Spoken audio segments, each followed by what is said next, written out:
இந்த எக்ஸ்பிளைனருக்கு உங்கள வரவேற்கிறேன். பொதுவா அரசாங்கம் அப்படின்னாலே நமக்கு என்ன ஞாபகம் வரும்? அரசியல் தலைவர்களோட உணர்ச்சிகரமான பேச்சு, வீதிக்கு வீதி கேட்கிற அரசியல் முழக்கங்கள், இதெல்லாம் தானே? ஆனா நிஜத்துல அரசாங்கம் இதையெல்லாம் வச்சு இயங்குறதில்ல.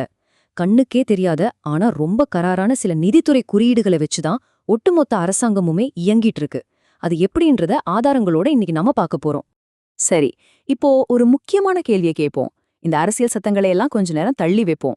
ஒரு மாநில அரசாங்கம் தனக்குள்ள வர்ற ஒவ்வொரு பைசாவையும், வெளியில போற ஒவ்வொரு பைசாவையும் எப்படி இவ்ளோ துல்லியமா ட்ராக் பண்றாங்க? இவ்ளோ பெரிய நிர்வாகம் எந்த அடித்தளத்துல நிக்குதுன்னு என்னைக்காவது யோசிச்சிருக்கீங்களா? இதுக்கான சிம்பிளான ஆனா ரொம்ப பவர்ஃபுல்லான விடைதான் IFHRMS. இது ஏதோ சாதாரண சாஃப்ட்வேர்னு நினைச்சுக்காதீங்க.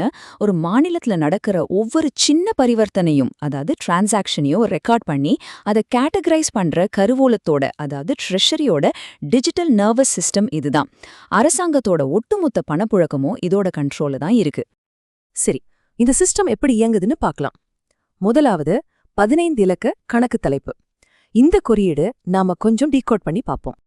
இந்திய அரசியலமைப்பு அப்புறம் CAG ரூல்ஸ் படி உருவாக்கப்பட்ட ரொம்ப ஸ்பெசிஃபிக்கான ஒரு 15 இலக்க குறியீடு மூலமா தான் இந்த சிஸ்டம் பணத்தை நிர்வகிக்குது. இதுல இருக்கிற 6 முக்கிய அடுக்குகளை கவனிச்சோன்னா மேஜர் ஹெட்ல ஆரம்பிச்சு டீடைல்டு ஹெட் வரைக்கும் போகும். இவ்ளோ பெரிய அரசாங்கத்துறைய எப்படி இவ்ளோ துல்லியமா ஒரு குறிப்பிட்ட செலவினமா பிரிக்கிறாங்கன்னு யோசிக்கிறப்போ ரொம்பவே ஆச்சரியமா இருக்குல்ல? சிம்பிளா சொல்லணும்னா ஒவ்வொரு திட்டத்துக்கும் இது ஒரு பிரத்யேகமான அட்ரஸ உருவாக்குது. இதை இன்னும் தெளிவா புரிஞ்சுக்க ஒரு உதாரணம் சொல்றேன். ஒரு அரசு பள்ளி ஆசிரியருக்கு மாசம் அகவிலைப்படி, அதாவது DA கொடுக்கறாங்கன்னு வச்சுப்போம். சிஸ்டமை பொறுத்த வரைக்கும் அது வெறும் சம்பள பணம் கிடையாது. அது 2202-02-109-AA0105 அப்படின்ற இந்த துல்லியமான 15 இலக்க குறியீடு மட்டும்தான். 2202ங்கிற பொதுக்கல்வியில ஆரம்பிச்சு 05ங்கிற அகவிலைப்படியில வந்து நிக்கிற இந்த சிஸ்டமோட நேர்த்தியை கொஞ்சம் யோசிச்சு பாருங்க. அடுத்ததா அரசாங்கத்தோட வரவு மற்றும் செலவுகளோட வரைபடம், அதாவது அந்த நிதி கட்டமைப்பு எப்படி இருக்குன்னு பார்க்கலாம். மாநிலத்தோட கஜானாவுக்குள்ள பணம் எப்படி வருது, எப்படி வெளியில போகுதுன்னு பார்க்கறதுக்கு இந்த பெரிய ஃபைனான்ஷியல் மேப்பை நாம கொஞ்சம் அனலைஸ் பண்ணி பார்ப்போம். இது ஒரு பெரிய பைப்லைன் நெட்வொர்க் மாதிரி செயல்படும். ஒரு சின்ன ட்ரிக் சொல்றேன், கேட்டுக்கோங்க.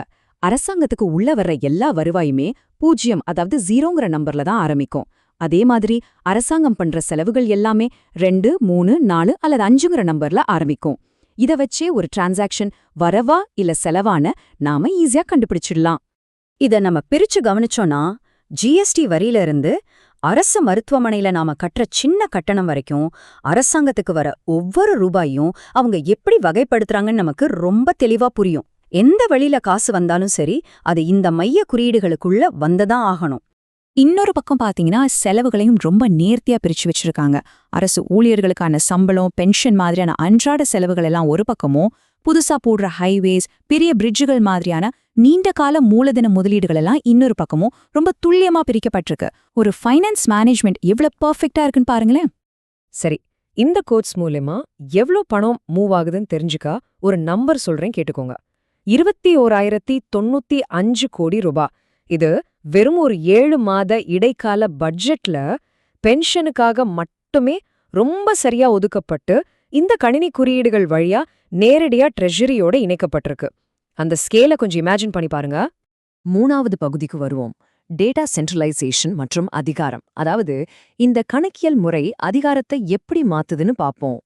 பொதுவா IFHRMS மாதிரியான மாடர்ன் சிஸ்டம்ஸ் டேட்டாவை கையாள்றப்போ அதிகாரத்தோட பேலன்ஸ் எப்படி மாறுதுன்னு தெரிஞ்சுக்கணுமா?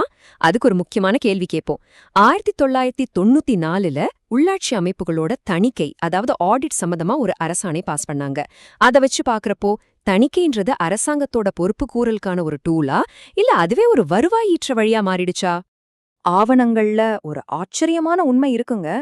உள்ளாட்சி அமைப்புகளை ஆடிட் பண்றது ஒன்னும் ஃப்ரீ கிடையாது. அந்த ஆடிட்டுக்கு ஆகிற செலவுல 50% உள்ளாட்சிகள் கிட்டயே கட்டணமா வசூலிச்சு அத 0070 அப்படிங்கிற வருவாய் தலைப்புல அரசாங்கமே வரவு வச்சுக்குது.